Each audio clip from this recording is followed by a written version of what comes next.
Hello friends, आप सभी का स्वागत करते हैं हमारे चैनल ज्योति फन व्लॉग पर। तो आप सब देख रहे हैं दर्द से मोहब्बत भाग 210। इससे पहले इस कहानी के भाग 209 अपलोड हो चुके हैं। अगर आप सबने नहीं पढ़ा है तो ज़रूर पढ़ लीजिएगा। तो चलिए देखते हैं अब तक आप सबने पढ़ा था। निर्भय ने हल्के धीरे से कहा कि कुछ भी गलत नहीं होगा निशि, और अगर होगा तो सबके साथ में होगा। वैसे भी बड़े पापा कहते हैं कि पनिशमेंट एक को मिलती है तो बहुत ज़्यादा दर्द होता है, लेकिन जब सबको मिलती है ना तो उस पनिशमेंट में भी बहुत ज़्यादा मज़ा आता है। तुम्हें भी बहुत ज़्यादा मज़ा आएगा जब सबको पनिशमेंट मिलेगी। देख लेना, तुम जरा सा भी दर्द महसूस नहीं होगा तुम्हें। अब चुपचाप से खुश हो जाओ। ओके, चलिए देखते हैं अब आगे इस कहानी में क्या होता है। शुभ को बात ठीक से सुनाई नहीं दी, इसीलिए उसने थोड़ा सा कंफर्म करते हुए कहा कि क्या कहा भाई आपने आपने रुद्र भाई को राणा की शादी में भेज दिया है क्या? अच्छा तो ठीक है, फिर रुद्र भैया को यहीं पर बुलाकर साथ में ही घर आ जाएंगे। ये सुनकर तो बंदरों की टुकड़ी ने एक साथ अपने माथे पर जोर से हथेली मार लिया और फिर एकदम से चटाक की आवाज आती है। वहाँ जो कोई भी थोड़े बहुत मेहमान थे वो सब बंदरों की टुकड़ी की तरफ देखने लगते हैं, लेकिन किसी भी मेहमान के अंदर अब कुछ भी कहने की हिम्मत नहीं हो रही थी। सबको बहुत ज्यादा डर लग रहा था और फिर बंदरों की टुकड़ी वो तो फिर से पिलर के इधर उधर छुप जाती है, क्योंकि चटाक की आवाज से दिशा भी इधर उधर देखने लगी थी। दिशा का शक अब और भी ज्यादा बढ़ गया था। तो वहीं रूहान ने भी निव्यांश की तरफ देखते हुए कहा कि यार पहले तो छोटे शेर ने हालत खराब कर रखी है और फिर कहीं अब पापा यहाँ पर आ गए तब तो क्या ही होगा। उसने फिर इधर उधर अपनी नजरें घुमाई और बोलता है कि अरमान वो कहाँ पर है। तो अरमान भी एक टेबल के नीचे अंशिका के पास में ही बैठा हुआ था। अंशिका ने अरमान से बहुत ही धीरे से कहा कि ये सब कुछ क्या हो रहा है अरमान। अरमान भी थोड़ा सा इरिटेट होकर बोला कि तुम्हारे भाई का गदर विवाह हो रहा है, दिख नहीं रहा है क्या? तो रोहान ने भी जब अंशिका और अरमान को वहां पर टेबल के नीचे देखा तो उसे भी हल्की सी हंसी आ जाती है। हल्की सी गर्दन हिलाते हुए बोलता है कि बहुत सही जगह पर जाकर बैठा है तो भाई, जितनी भी लड़ाई हो जाए ना, अंशिका अरमान को कोई भी नहीं देख पाएगा वहां पर। तो वहीं फोन पर अब शुभ बोल रहा था कि ठीक है भैया, आप राणा की शादी में रुद्र भैया को भेज दीजिए, हम सब यहीं पर खाना खा लेंगे, वहां से फिर मिलकर साथ में आ जाएंगे। ये सुनकर तो निव्यांश और रोहान दोनों ही एक दूसरे को देखने लगे थे और फिर निव्यांश बोलता है कि यार हमने खाने का अरेंजमेंट किया है क्या? तो निव्यांश ने अब रोहान की तरफ देखकर थोड़ा सा उदास मन से कहा कि यार खाने का इंतजाम किया है क्या, हमने बताना।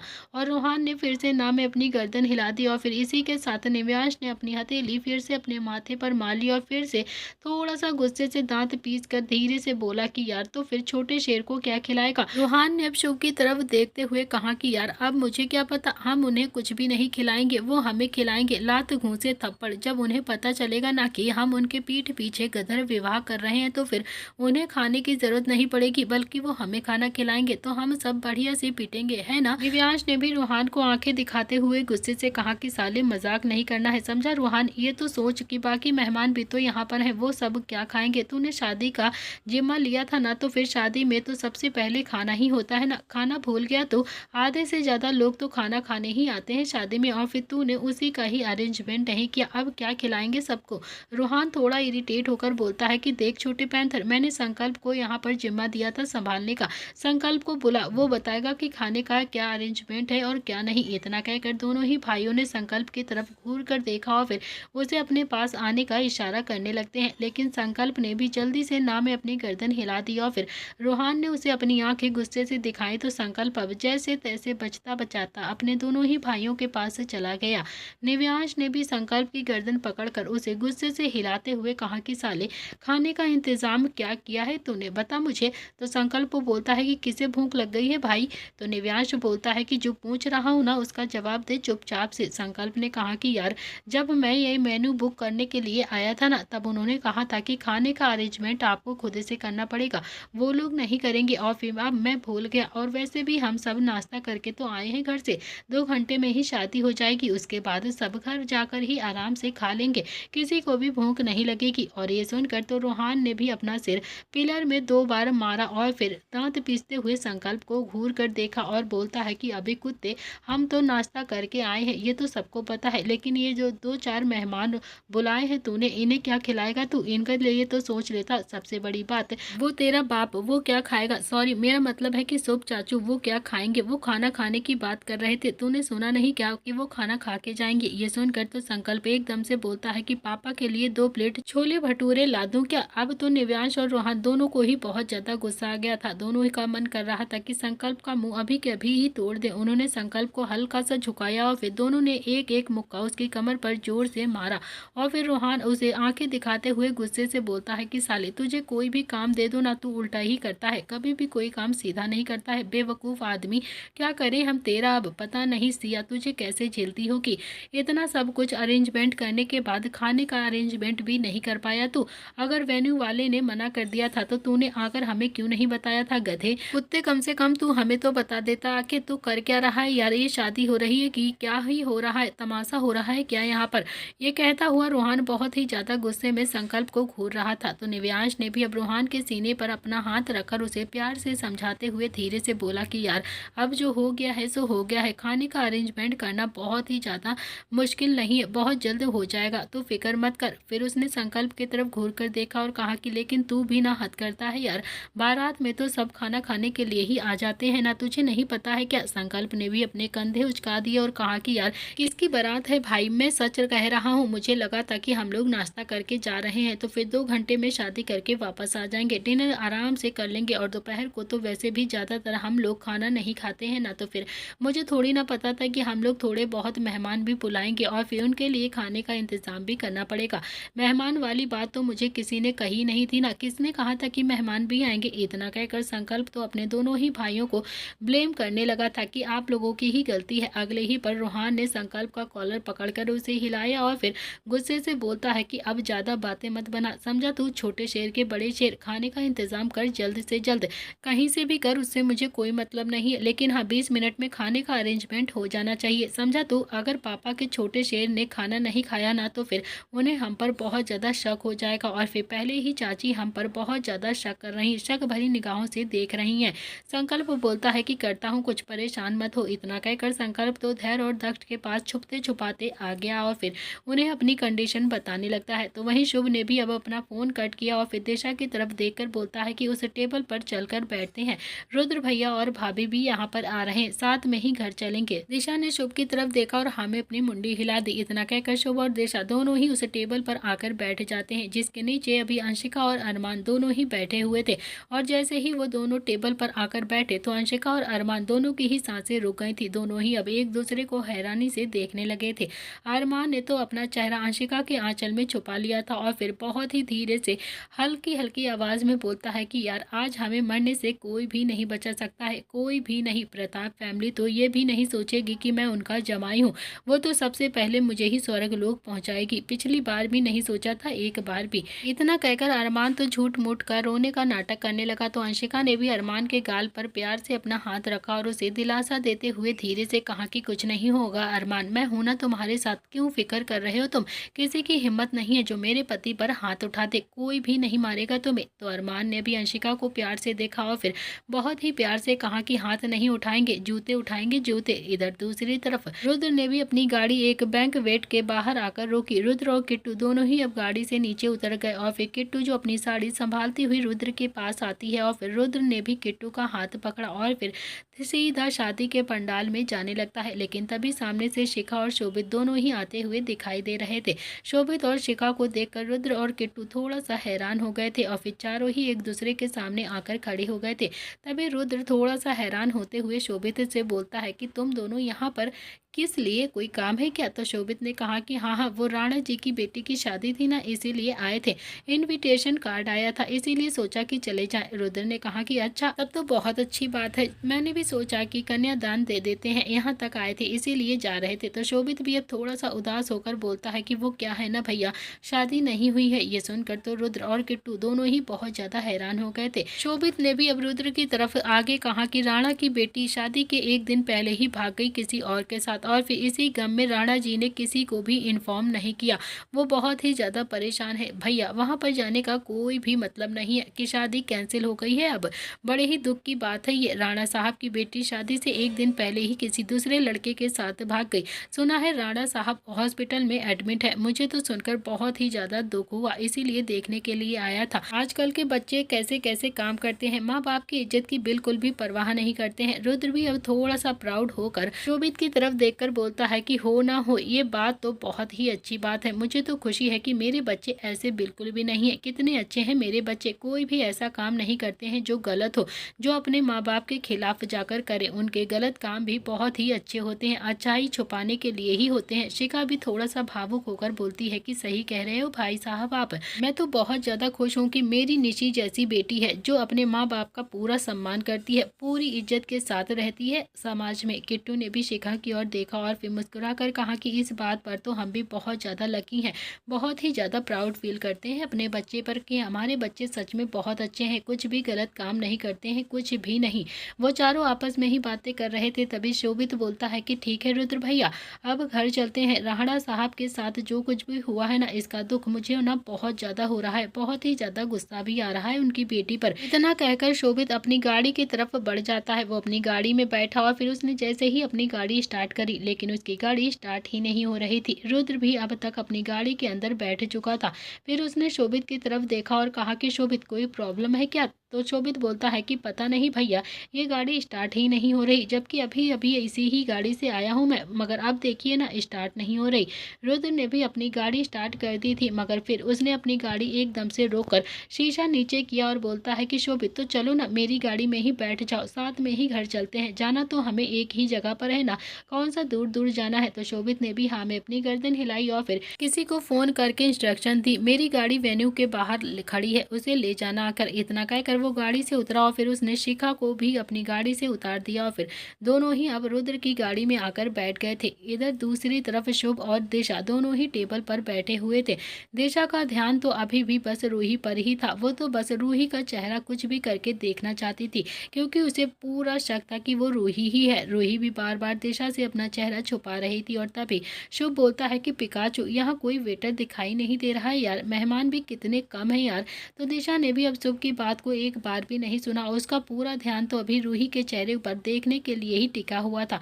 उसने बस हाँ में अपनी गर्दन हिला दी और फिर शुभ ने फिर से एक लड़के की तरफ देखकर कहा कि ये हेलो बेटा, हेलो बेटा। वो लड़का कोई और नहीं था बल्कि धैर्य था। धैर्य ने भी अब शुभ की आवाज़ को सुना, लेकिन वो एकदम से पलटता नहीं है, जल्दी से अपना चेहरा छुपा लेता है। इतने में ही शुभ फिर से बोलता है कि बेटा, यहाँ पर कोई वेटर नहीं है क्या, सेल्फ सर्विस है क्या? तो धैर्य ने भी बिना पलटे ही हाँ में अपनी गर्दन हिला दी और फिर शुभ ने पिकाचू की तरफ देखा और फिर बोलता है कि बताओ पिकाचू, क्या खाओगे तुम, मैं अभी लेकर आता हूँ। तो दिशा ने अब अपना ध्यान रूही से हटाया और फिर शुभ की तरफ देखकर धीरे से बोलती है कि जो आप खाएंगे मैं वही खा लूँगी।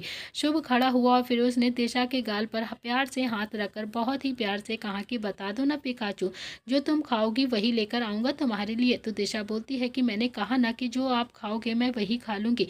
शुभ ने भी हल्के से गुस्से में दिशा को घूर कर देखा और फिर दिशा बोलती है कि अच्छा ठीक है, एक नान और थोड़ा सा पनीर लेकर आओ आप मेरे लिए, और हाँ एक ही थाली में लेकर आना, उसी में ही खा लेंगे, नहीं तो फिर वेस्ट होता है खाना, अच्छा नहीं लगता है ना। तो शुभ ने भी अब दिशा की तरफ प्यार से देखा और फिर हल्की आवाज में कहा कि हाँ हाँ जानता हूँ, खाना वेस्ट नहीं करते हैं हम लोग।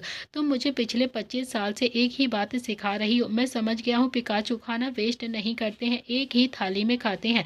मैं अभी तुम्हारे लिए खाना लेकर आता हूँ, तुम यहीं पर बैठो। इतना कहकर शुभ वहां से चला गया और उनके जाते ही अंशिका और अरमान, जो कि उस टेबल के नीचे बैठे हुए थे, एक दूसरे को मुस्कुरा कर देखने लगते हैं। तो अंशिका भी अब बहुत ही ज़्यादा खुश होकर बोलती है कि देखा देखा अरमान, तुमने मेरे चाचा चाची कितने ज़्यादा रोमांटिक हैं, कितना ज़्यादा प्यार करते हैं एक दूसरे से। अरमान बोलता है कि हाँ हाँ देख रहा हूँ, और ये भी जानता हूँ कि जब छोटे शेर का हाथ छूटता है ना, तो फिर एक साथ 4-5 को तो ऐसे ही पीट देता है वो एक बार में ही। अंशिका भी छोटी आंखें करके अरमान को गुस्से से घूरने लगती है। तो अरमान बहुत ही प्यार से बोलता है कि अब हम क्या यहीं पर बैठे रहेंगे, ऐसे ही कब जाएंगे यार तुम्हारे चाचा चाची, ये सही है। तुम्हें याद है एक बार हम लोग भी ऐसे ही डेट पर गए थे और फिर हमारी पहली डेट थी, और उसी वक्त हम भी ऐसे ही टेबल के नीचे आकर बैठे थे यार, हम क्या इसी कहानी में बस इस टेबल के नीचे ही बैठने के लिए रह गए हैं क्या?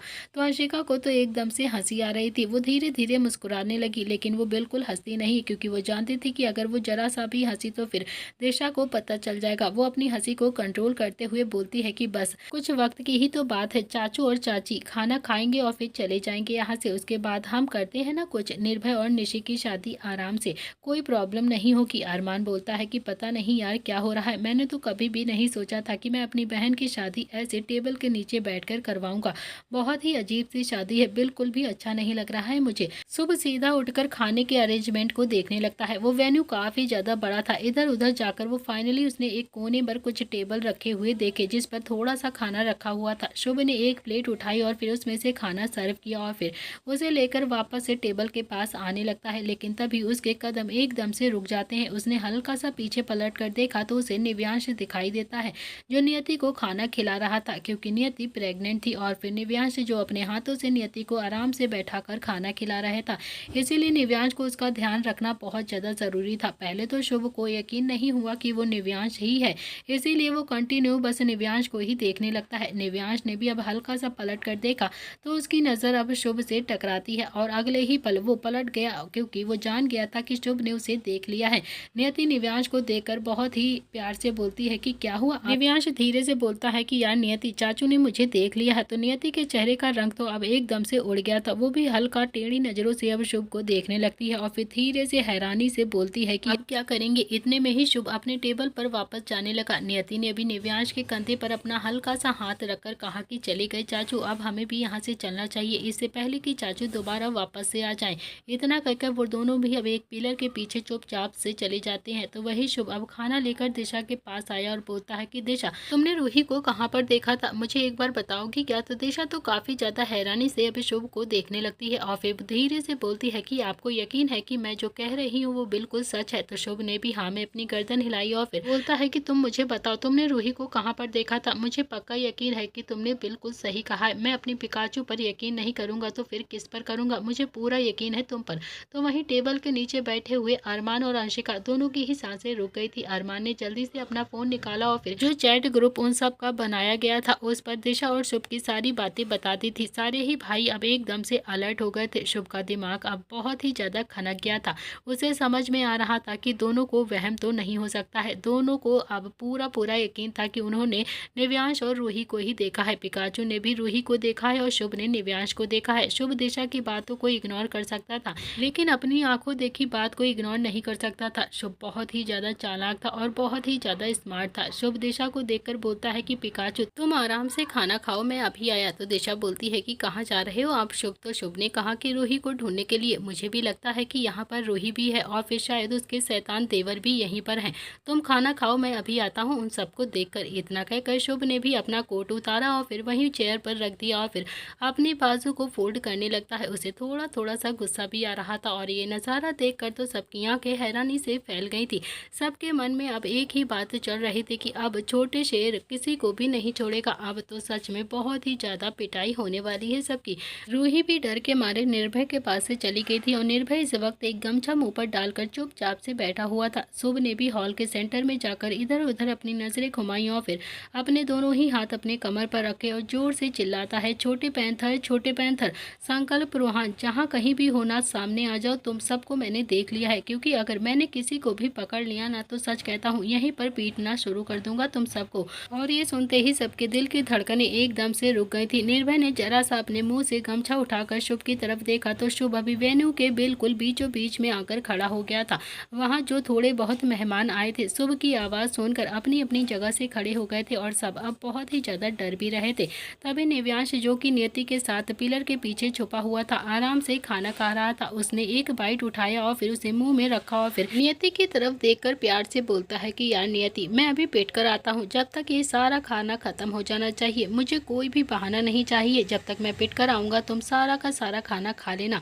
तुम ये थोड़ा बहुत सा जो खाना खाती हो ना, अरे मेरा बच्चा बहुत ज़्यादा कमज़ोर पैदा हो जाएगा। मुझे ना बिल्कुल भी कमज़ोर बच्चा नहीं पसंद है। थोड़ा अपना ये आप पर ध्यान रखो ना प्लीज़। नियति तो आंखें फाड़े निव्यांश को देख रही थी और फिर इस सिचुएशन में भी उसे नियति की और उसके बच्चे की इतनी ज़्यादा फिक्र हो रही थी। अपनी फिक्र बिल्कुल भी नहीं कर रहा था। तभी छोटे शेर के सामने जाएगा तो फिर छोटे पैंथर का क्या ही होगा। नियति ने भी हल्की सी हाँ में अपनी गर्दन हिलाकर कहा कि मैं चाचू से बात करूं, वो मारेंगे नहीं आपको। तो निव्यांश ने भी अपने कंधे हल्के से उचकाए और बोलता है कि कोई बात नहीं यार, पीट लूंगा ना तुम्हारे लिए, कोई बात नहीं, लेकिन हाँ ये शादी तो अब होकर ही रहेगी। इतना कहकर कहकर वो पिलर के पीछे से बाहर आया और फिर जैसे ही आगे बढ़ा तो शुभ ने उसे काफी ज्यादा गुस्से में घूर कर निव्यांश को देखा तो निव्यांश एक बार फिर से जल्दी से वापस से पिलर के पीछे चला गया और फिर नियति को देखकर बोलता है कि नियति मुझे बहुत ज्यादा डर लग रहा है, चाचू मुझे घूर रहे हैं। नियति बोलती है लेकिन जाना तो पड़ेगा ही ना, जाओ ना आप प्लीज जाओ। इतना कहकर नियति ने एक सलाद उठाई और फिर मुंह में रख ली। आखिरकार निव्यांश वापस से पिलर के पीछे से बाहर आया और फिर चोर नजरों से शुभ को देखता हुआ उसके पास आ जाता है तो शुभ ने अभी अगले ही पल गुस्से में दांत पीसते हुए बड़बड़ाते हुए कहा कि रोहान संकल्प और बाकी सब के सब मेरे सामने अभी के अभी आ जाओ, वरना सच कहता हूँ पटक पटक कर मारूंगा तुम सबको। अगर तुम में से कोई भी छुपने की कोशिश कर रहा है तो जल्दी से बाहर आओ। झूठ बोलने की हद होती है हद, लेकिन तुम लोगों की कोई भी हद नहीं है। तुम्हें जितना भी समझदार समझते हैं ना हम लोग, तुम उतना ही ज्यादा बेवकूफ़ों वाली हरकतें करते हो। सबके सब सामने आ जाओ वरना मेरे गुस्से से तुम्हें कोई भी नहीं बचा पाएगा। यहीं पर सबके सामने पटक पटक कर मारूंगा एक एक करके। तभी धीरे धीरे करके सब एक एक शुभ के सामने आकर खड़े हो जाते हैं। शुभ सबको देख रहा था और उसने एक नज़र निर्भय को घूर कर देखा जो कि अभी भी गमछे के पीछे मुंह छुपाकर बैठा हुआ था। शुभ ने काफी ज्यादा गुस्से में कहा कि निर्भय चुपचाप से आ जा, ये मत समझ के गमछे के पीछे तू बच जाएगा, ये मत समझ के ये गमछा तुझे बचा लेगा। जल्दी से खड़ा हो, आया बड़ा फेरों से पहले मुंह नहीं दिखा सकता हूँ। छोटे शेर को इतना पागल समझ के रखा है तूने कि तुम्हारे बहकावे में आ जाएगा छोटे शेर। शुभ की बात सुनकर तो निर्भय ने भी अपना गमछा उतार कर निशी की गोद में रखा और फिर बोलता है कि घूंघट ऊपर कर लो, भांडा फूट चुका है, अब कोई भी नहीं बच सकता, सबको पीटना तय है। तो निशी ने भी अब धीरे से अपना घूंघट ऊपर कर लिया और फिर उसकी आंखों में हल्का हल्का सा पानी आ गया था।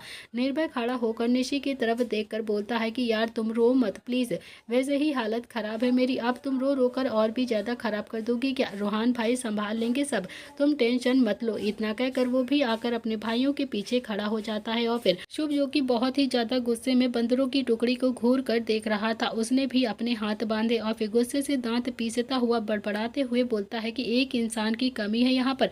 रोहान निव्यांश एक दूसरे को देखने लगे थे, दोनों ने ही कंधे उचका दिए और फिर शुभ ने काफी ज्यादा गुस्से से दांत पीसते हुए कहा कि अरमान कहाँ पर है? घर का जमाई भी तो तुम लोगों के साथ ही रहता है ना, तो जरूर वो भी यहाँ कहीं पर ही होगा। सचा देवा फैमिली का इकलौता लड़का वो तुम्हारी मंडली में शामिल नहीं हुआ या फिर उसे तुमने अपनी मंडली में शामिल ही नहीं किया? ऐसा वैसे हो नहीं सकता है कि अरमान बंदरों की टुकड़ी के साथ ना हो। और चलो अच्छा एक बार मान भी लेता हूँ कि अरमान तुम्हारे प्लान में शामिल नहीं है, वो तुम्हारे प्लान में नहीं आया है, लेकिन बंदरों की सरदारनी वो तो तुम्हारे हर प्लान में शामिल रहती है ना, हो ना हो वो भी यहाँ कहीं पर ही होगी। और ये सुनकर अंशिका से भी रहा नहीं गया और वो भी टेबल से नीचे से निकल कर एकदम से बाहर आती है और सबसे पहले तो दिशा की आंखें हैरानी से फैल गई थी और फिर वो शुभ के पास जाकर थोड़ा सा एटीट्यूड के साथ बोलती है कि चाचू ये क्या बंदरों की सरदारनी लगा रखा है आपने? कम से कम ये तो सोचिए ना कि मेरी शादी हो गई है अब और मेरा बच्चा होने वाला है, अब मैं एक बच्चे की माँ बनने वाली हूँ। ये क्या आप बार बार मुझे बंदरों की सरदारनी मत कहा करो, मुझे बिल्कुल भी अच्छा नहीं लगता है, प्लीज आप मुझे अंशिका बोला करो ना। तो शुभ भी काफी ज्यादा गुस्से में अंशिका को घूर कर देख रहा था और इतने में ही निव्यांश ने अंशिका की बाजू पकड़ी और फिर अपनी तरफ हल्का सा खींचकर उसे आंखें दिखाते हुए कहा कि पागल हो गई हो क्या यार, पहले ही हवन में बैठे हुए थे और तुम घी की आहुति डाल रहे हो तुम। प्लीज प्लीज चुप हो जा अंशिका, नहीं तो बहुत ज्यादा पिटाई हो जाएगी, चुपचाप से खड़ी रहो यहाँ पर। अंशिका को अब जाकर समझ में आया कि उसने अभी फ्लो में आकर शुभ के सामने क्या ही बोल दिया है। वो धीरे से अब शुभ की तरफ देखकर बच्चा सा मुंह बनाकर बिल्ली की आवाज में बोलती है कि सॉरी चाचू, सॉरी प्लीज मुझे माफ कर दीजिए। शुभ बोलता है कि चाचू की बच्ची, पति कहाँ है तेरा? तभी अरमान भी टेबल के नीचे से निकला और अब तो दिशा की आंखें उसके लगभग बाहर ही आने वाली थी। उसे तो बहुत ही ज्यादा हैरानी हो रही थी। अरमान ने दिशा को देखा और फिर दिशा के पैर छूकर बहुत ही प्यार से बोलता है कि नमस्ते चाची जी। दिशा ने भी अब आंखें फाड़े हल्की सी हाँ में अपनी गर्दन हिलाई और बोलती है कि खुश रहो खुश रहो। अरमान को देखकर शुभ ने भी अब गुस्से में बड़बड़ाते हुए कहा कि आइए आइए जमाई साहब, आप भी आइए, आपकी ही कमी रह गई थी, आप भी आ जाइए। अरमान जाने लगता है लेकिन तभी उसका पैर एकदम से टेबल के कपड़े में फंस गया और अरमान बोलता है कि आया चाचू, अटक गया है, बस अभी आ रहा हूँ, इसीलिए थोड़ी सी देरी हो रही है, आप जब तक सबका स्वागत करिए, मैं भी अभी आ रहा हूँ। इतना कहकर वो अपने पैर को उस कपड़े से अलग करने लगा और फिर जाकर बंदरों की टुकड़ी के पास चुपचाप से सबके पीछे जाकर खड़ा हो जाता है। तो शुभ ने भी अरमान को आंखें दिखाते हुए गुस्से से कहा कि थोड़ी भी शर्म है या फिर नहीं है? मान लेता हूँ कि ये लोग तो बहुत ज़्यादा बदतमीज़ हैं, एक नंबर के निकम्मे हैं, बहुत ज़्यादा उल्टे सीधे काम करते हैं, गधे हैं ये, इन्हें तो अकल नहीं है। आखिरकार प्रताप खानदान की बेटी बेटे हैं ये, तो बुद्धि तो इनके अंदर होगी ही नहीं, बिल्कुल भी नहीं। लेकिन हाँ, तुम तो समझदार हो ना, इतनी बड़ी सचादेवा इंडस्ट्रीज को चलाते हो, इतना बड़ा नाम है तुम्हारा, तुम भी इनकी बातों में आ गए। कैसे आ गए तुम इनकी बातों में? बिल्कुल पागल हो तुम भी। अरमान बोलता है कि जैसे आप आ गए ना वैसे ही आ गया। शुभ ने हैरानी से अरमान को घूर कर देखा, उसे कुछ समझ में नहीं आया। तो अरमान बोलता है कि अभी हम सब मिलकर आपको भी मनाएंगे और फिर आप भी इनकी बातों में आ जाएंगे। इतना कहकर अरमान ने रोहान की तरफ देखा घूर कर, और फिर रोहान के चेहरे पर तो एकदम से मुस्कुराहट आ गई। और फिर अगले ही पल पूरी बंदरों की टुकड़ी घुटनों के बल बैठकर शुभ को देखने लगी थी। सबने अपने अपने हाथ जोड़ रखे थे और उम्मीद भरी नजरों से शुभ को देख रहे थे। तो वही नियति भी अब अपनी प्लेट लेकर शुभ के थोड़ा सा करीब गई और फिर हल्की आवाज में शुभ की तरफ देखकर बोलती है कि चाचू मैं भी घुटनों के बल बैठूं क्या? तो शुभ तो हैरानी से नियति को देख रहा था और फिर उसने हल्की सी ना में अपनी गर्दन हिलाई और बोलता है कि तुम जाकर अपनी चाची के पास बैठो और अपना और अपने बच्चे का ध्यान रखो, तुम्हें यहाँ पर बैठने की जरूरत नहीं है। तो वैसे भी तुम्हें मैं कुछ भी नहीं कहूँगा। नियति ने भी मुस्कुराकर हाँ में अपनी गर्दन हिलाई और फिर चुपचाप से अपनी प्लेट लेकर दिशा के पास चली जाती है। और दिशा, जो कि उसकी आंखें तो हैरानी से बाहर आने को पूरी तरह से तैयार हो चुकी थी, बहुत ही ज्यादा हैरान हो गई थी दिशा। तो वहीं रूही, वो भी अब हाथ जोड़कर घुटनों के बल बैठी हुई थी। और तो और धानी, दिया, सिया, ये सब कोई भी घुटनों के बल आराम से बैठी हुई शुभ की तरफ देख रही थी। शुभ उन सबको देखकर गुस्से से दांत पीसते हुए बोलता है कि मुझे बताओ कि यहाँ पर हो क्या रहा है, या फिर सबको मारना शुरू करूँ, क्योंकि ऐसे तो तुम सबके मुंह से कोई भी आवाज नहीं निकल रही है ना। सब एक साथ बोलते हैं कि गंधर्व विवाह, और ये सुनकर तो शुभ को और भी ज्यादा गुस्सा आ गया। उसे कुछ भी समझ में नहीं आया, लेकिन दिशा और भी ज्यादा हैरान हो गई थी। तो शुभ निव्यांश को देखकर बोलता है कि गंधर्व विवाह मतलब ये क्या होता है? तो निव्यांश अभी कुछ बोलता उससे पहले ही दिशा काफी हद तक कुछ समझ गई थी। उसे हल्का हल्का अब सब कुछ समझ में आ गया था कि यहाँ पर आखिर हो क्या रहा है। वो खड़ी हुई और बोलती है कि शुभ, गंधर्व विवाह का मतलब होता है गंधा विवाह। ये सुनकर तो शुभ और भी ज्यादा हैरान हो गया था और बंदरों की टुकड़ी ने दिशा की ओर देखा तो दिशा ने अब सबको आंखें दिखाकर चुप रहने का इशारा किया। और फिर शुभ बोलता है कि यार, गंधा विवाह का मतलब क्या होता है, बताओगे मुझे? तो दिशा ने कहा कि मैं समझाती हूँ आपको, रुकिए आपको तो कुछ भी समझ में नहीं आता है। इतना कहकर दिशा खड़ी हुई और फिर उसने धीरे से नियति से कहा कि किसकी शादी हो रही है। तो नियति अभी बच्चा सा मुंह बनाकर हल्की आवाज में बोलती है कि चाची, वो निर्भय और निशी की शादी हो रही है। पहले ही गड़बड़ हो गई थी ना, इसीलिए। ये सुनकर दिशा ने कसकर अपनी आंखें बंद कर ली और फिर निशी की तरफ देखा, जो कि नम आंखों से अभी दिशा को ही उम्मीद भरी नजरों से देख रही थी। दिशा ने भी अब पलकें झपकाकर उसे विश्वास दिया और फिर अपनी साड़ी ठीक करते हुए शुभ के पास जाती है और फिर उसकी बाजू को पकड़कर एक तरफ खींचते हुए बोलती है कि चलो मैं समझाती हूँ आपको कि गंधा विवाह क्या होता है। ऐसे बच्चों की जान को क्यों खा रहे हो आप? ऐसे क्यों ही मेरे बच्चों के पीछे पड़े रहते हो आप? परेशान करते रहते हो। इतना कहकर उसने बंदरों की टुकड़ी की तरफ देखा और फिर अपनी पलकें झपका दी, जैसे कहना चाहते हो कि कोई बात नहीं, मैं समझ चुकी हूँ और तुम लोगों को अब कोई भी नहीं पीटेगा। बंदरों की टुकड़ी के चेहरे पर तो बड़ी सी मुस्कुराहट आ गई थी, क्योंकि वो अच्छे से जान गए थे कि शुभ की पिकाचू उनकी साइड आ चुकी है और अब उनकी पिटाई नहीं होगी, क्योंकि शुभ को तो वो अब एकदम से पागल बनाने वाली हैं। दिशा शुभ को खींचते हुए एक कमरे के पिलर के पास लेकर जाती है और फिर शुभ बोलता है कि अब मुझे बताओगी कि गंधर्व विवाह क्या होता है या क्या नहीं? तो दिशा बोलती है कि अरे शुभ, गंधर्व विवाह मतलब जो शादी गंदी होती है ना, उसे कहते हैं। तो शुभ अभी हैरानी से दिशा को देखने लगता है। दिशा को कहीं ना कहीं अंदर ही अंदर अब थोड़ी सी घबराहट तो हो ही रही थी। अपनी शादी के 25 साल में भी वो एक बार भी शुभ को बेवकूफ़ नहीं बना पाई थी, तो फिर शायद आज भी उसे बेवकूफ़ बनाना बहुत मुश्किल का काम लग रहा था। लेकिन आज उसे कुछ भी करके शुभ को बेवकूफ़ बनाना ही था, वरना बहुत ही ज़्यादा गड़बड़ हो जाती।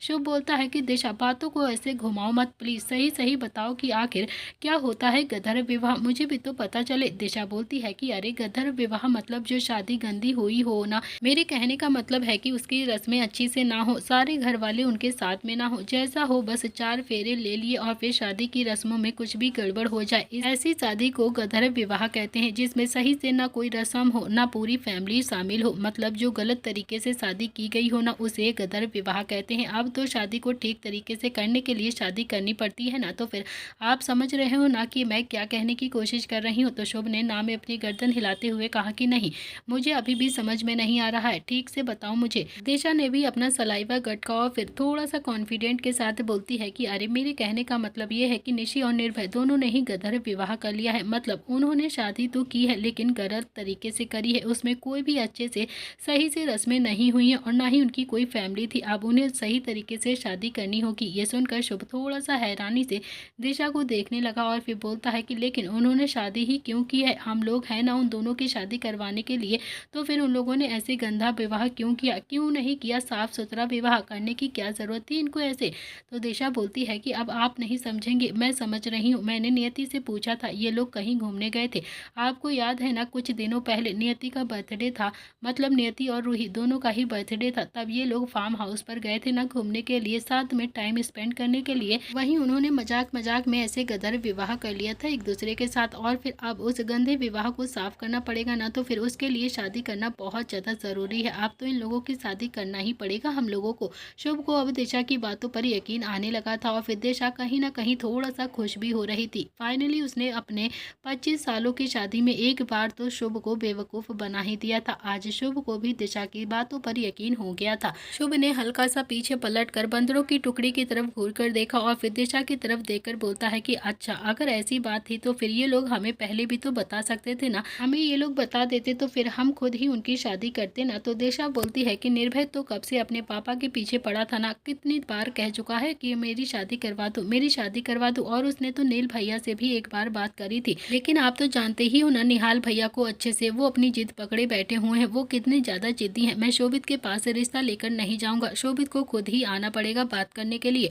और फिर इसी चक्कर में ये निशी और निर्भय की शादी करवाने लगे। और क्या ही, हमारे बच्चे ना बहुत अच्छा काम कर रहे हैं। तो शुभ बोलता है कि एक बात बताओ पिकाचू, अगर इन लोगों ने गंदा विवाह किया ही था तो फिर घर में किसी को तो बता देते ना, किसी को तो बताना चाहिए था ना। इन लोगों ने गंदा विवाह कर लिया है, हम लोग कर देते उनकी शादी आराम से।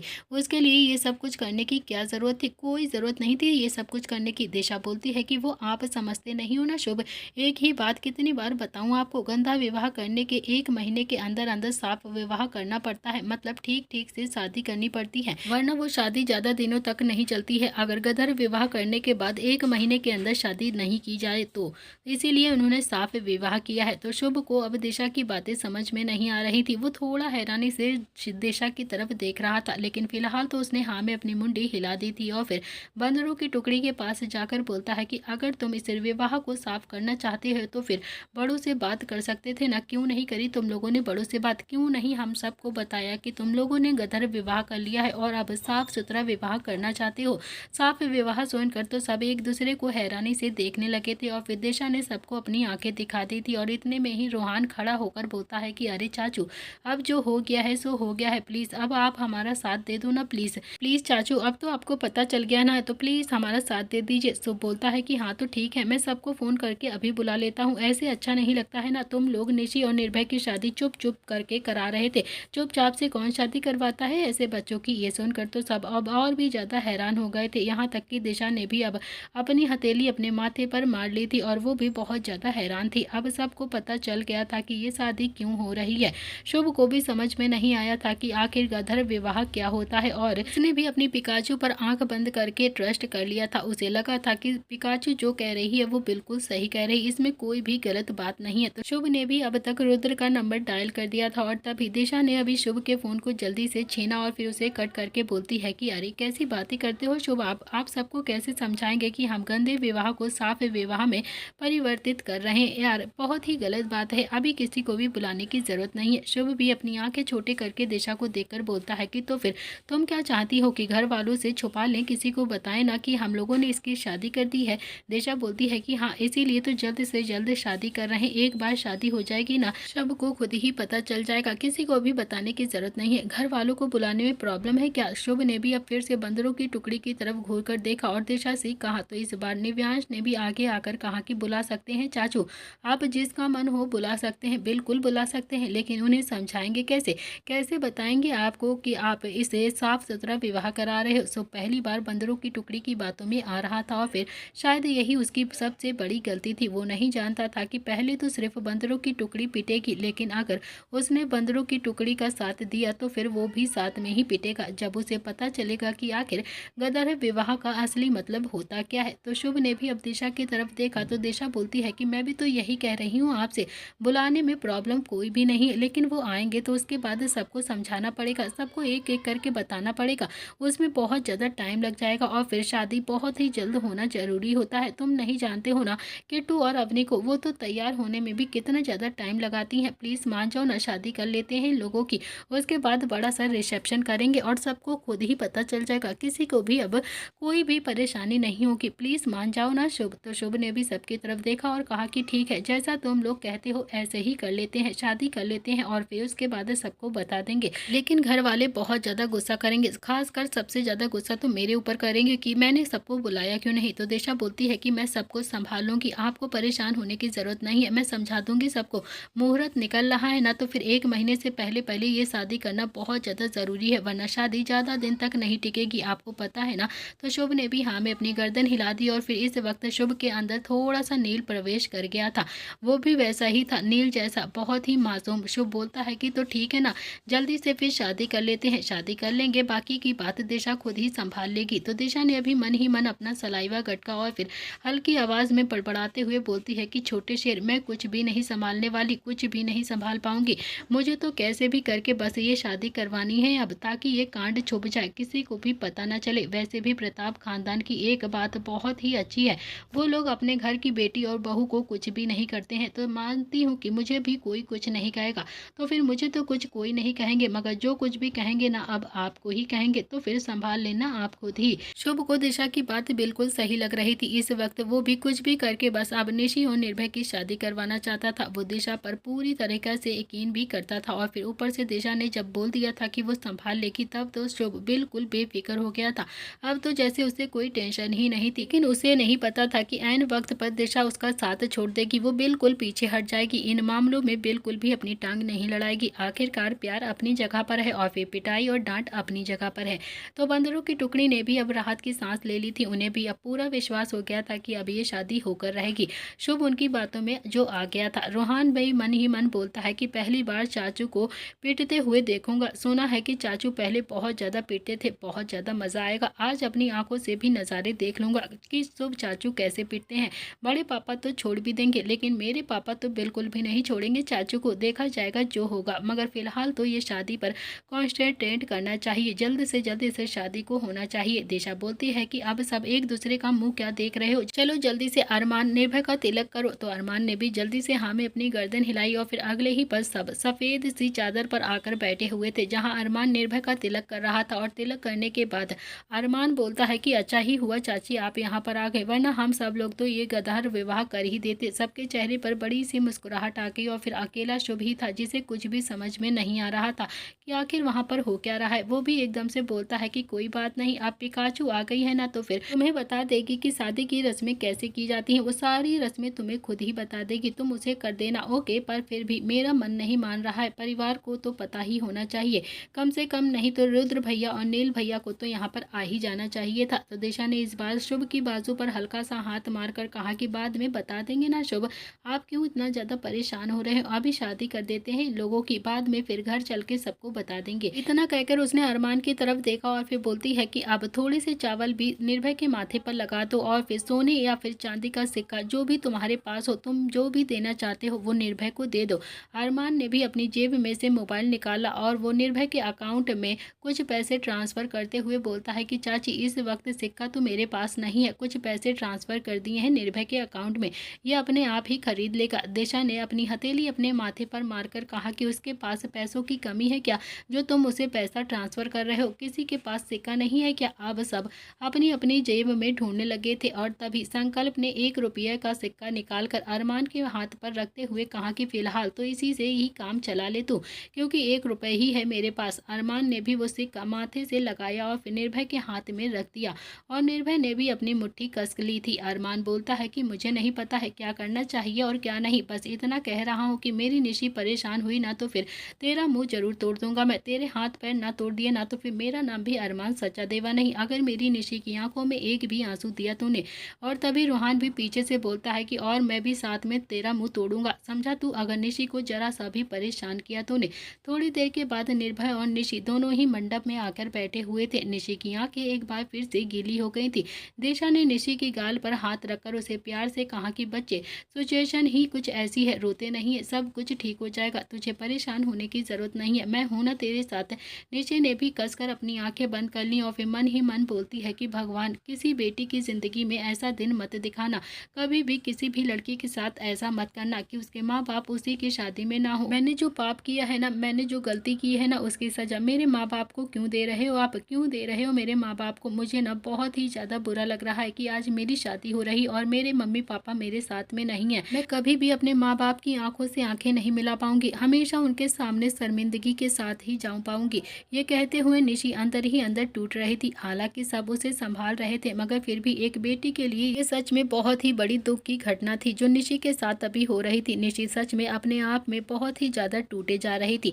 दोनों ही हवन में बैठे हुए थे, मेड फॉर ईच अदर लग रहे थे। दिशा के चेहरे पर भी हल्की हल्की सी मुस्कुराहट आ चुकी थी, लेकिन कहीं ना कहीं उसे घबराहट भी बहुत ज़्यादा हो रही थी, क्योंकि वो अच्छे से जानती थी कि जब घर वालों को ये सब कुछ सच सच पता चलेगा तो फिर डांट तो शुभ को भी बहुत ज़्यादा पड़ेगी। और फिर शुभ वो तो सीधा सीधा अपने पिकाचू पर ही सारा गुस्सा निकालेगा, क्योंकि शुभ अपना गुस्सा सारा का सारा दिशा पर ही निकालता था। लेकिन दिशा भी बहुत ही ज़्यादा सोच समझ कर बैठी हुई थी। इस बार वो शुभ से डरने वाली नहीं थी, बिल्कुल भी नहीं डरेगी।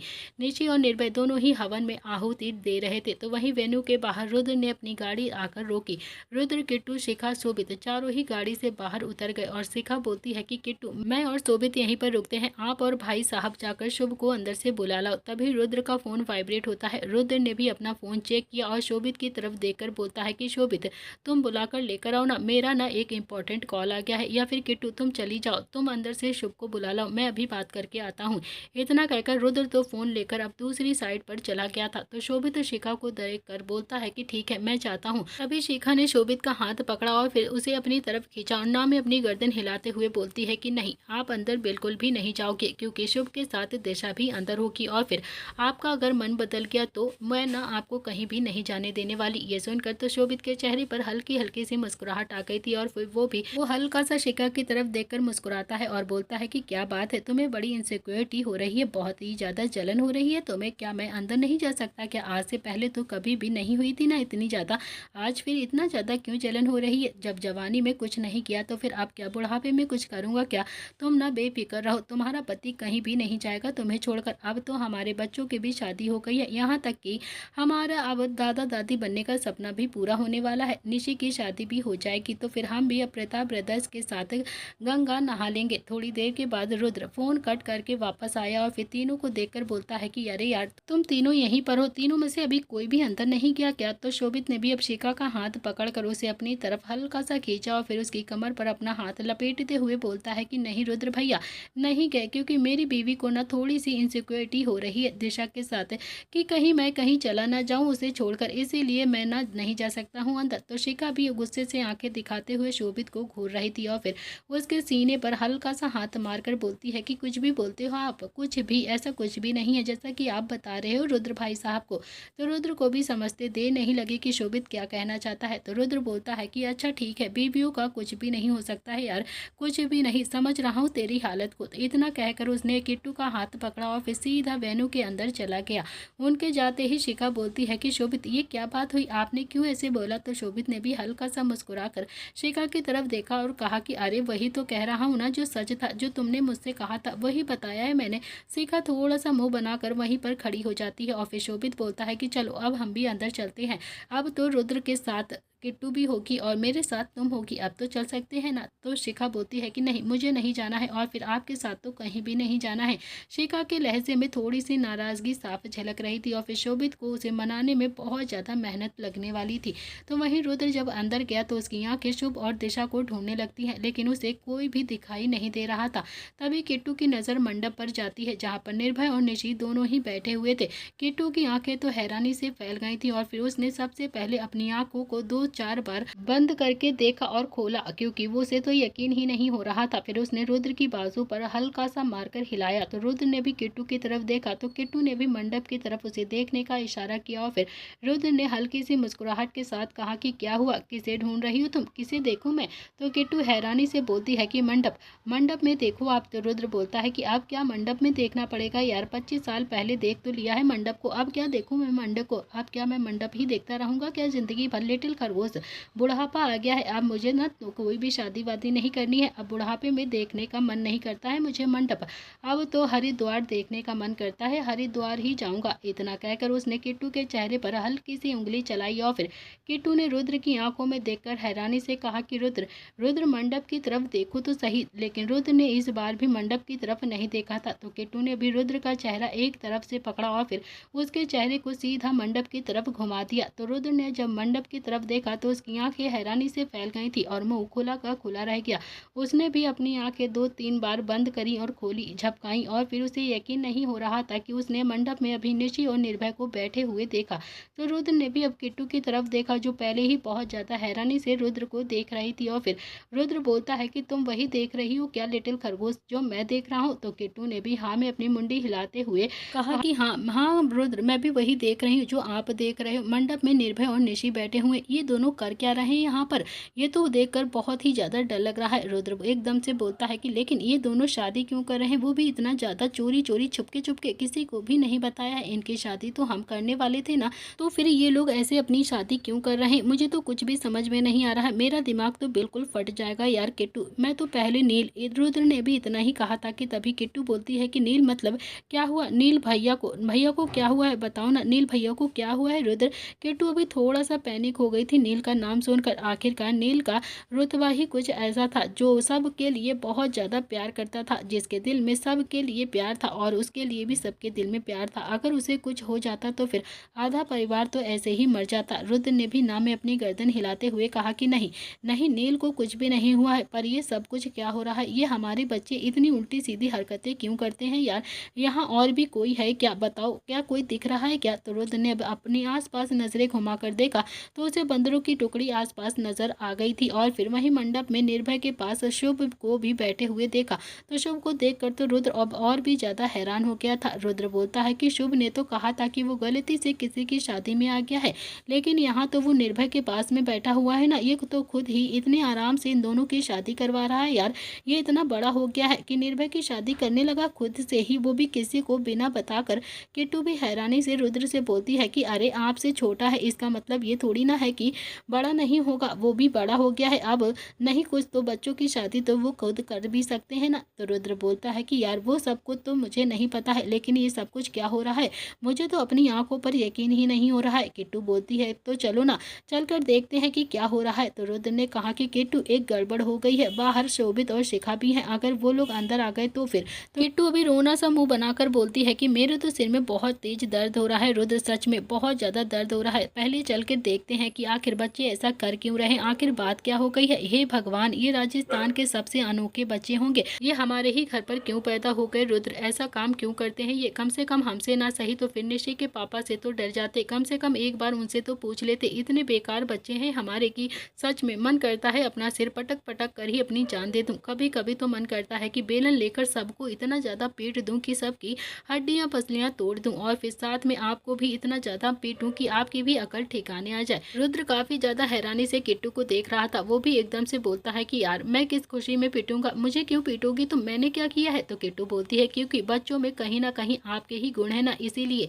आपके ही जितने डेयरिंग है ना, डर नहीं लगता है इन्हें बिल्कुल भी, ना पीटने से, ना डरने से, ना हमारे नाराज होने से। जो मन आता है बस वो कर देते हैं, पता नहीं कहाँ कहाँ से ऊट पटांग चीजें लेकर आ जाते हैं अपने दिमाग में। रुद्र बोलता है कि यार लिटिल खरगोश, ये कमेंट था या फिर कॉम्प्लीमेंट था? तो किट्टू ने भी अपना पल्लू कमर पर टाँका और बोलती है कि ये ताना था, ताना, और अभी तो मैं आपको घर जाकर अलग अलग से ताने मारूंगी, बहुत ज्यादा ताने मारूंगी, कमर कस लेना आप, आज रात नहीं छोड़ने वाली मैं आपको।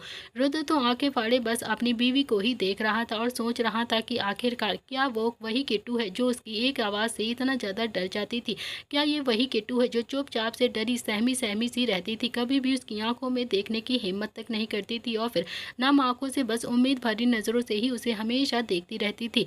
नहीं नहीं नहीं, ये वो किट्टू नहीं है। किट्टू को मैंने इतना डेयरिंग बनाया है और फिर अब मैं ही पछता रहा हूँ यार, क्यों बनाया मैंने इसे इतना ज्यादा डेयरिंग, अब तो ये मुझसे खुद भी नहीं डरती है। तो दोस्तों इसी के साथ इस कहानी का आज का एपिसोड यहाँ पर समाप्त होता है। क्या हो पाएगी निर्भय और निशी की शादी? क्या बंदरों की टुकड़ी बच पाएगी अब प्रताप फैमिली और सचदेव फैमिली से पीटने से? क्या होगा इस कहानी में आगे, ये सारी चीजें देखने के लिए आपको देखना पड़ेगा नेक्स्ट पार्ट फ्रेंड्स।